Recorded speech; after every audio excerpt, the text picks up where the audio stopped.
Ta valise est prête, rends les choses faciles et sèche-moi ces larmes de crocodile.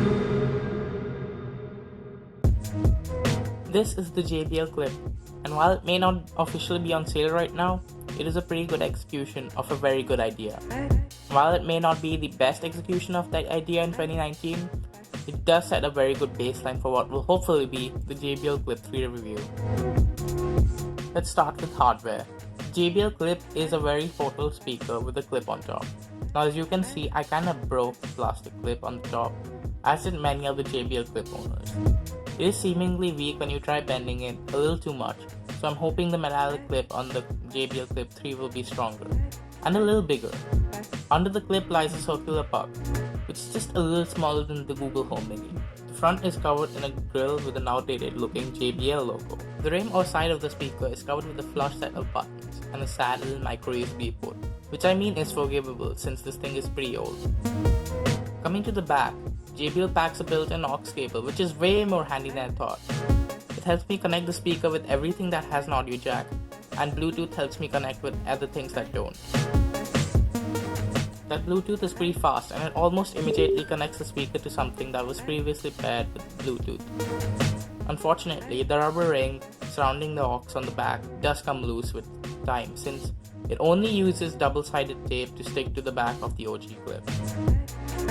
The sound quality on this thing is pretty good. It didn't really blow my mind, but since the speaker is so small and portable, I wanted to compare this thing's sound quality to some things I use on a regular basis. So here we go.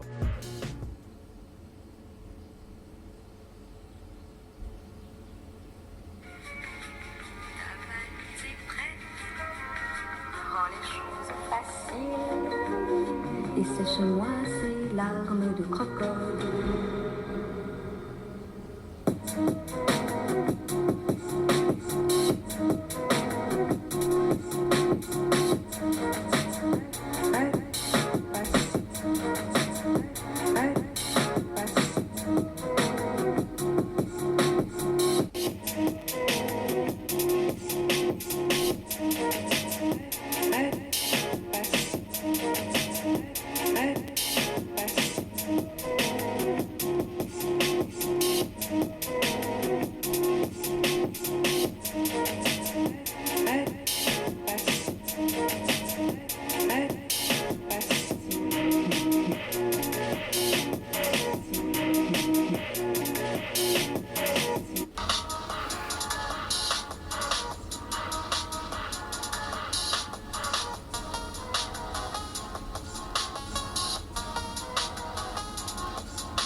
Now I'm not an audiophile, so to me clarity is pretty acceptable, and the bass this thing produces is also pretty impressive. If I had to point out a negative, I would say that the speaker sounds a little too tinny for my liking, with higher pitched voices and volume levels. At the end of the day, the JBL Clip is a very good speaker that I'm happy to use on a regular basis, but I can't really recommend it or not recommend it, since it does not sell today, but it does set a pretty good bar for its successor, the JBL Clip 3. So let's all hope and pray that the JBL Clip 3 can live up to its predecessor, and hopefully raise the bar.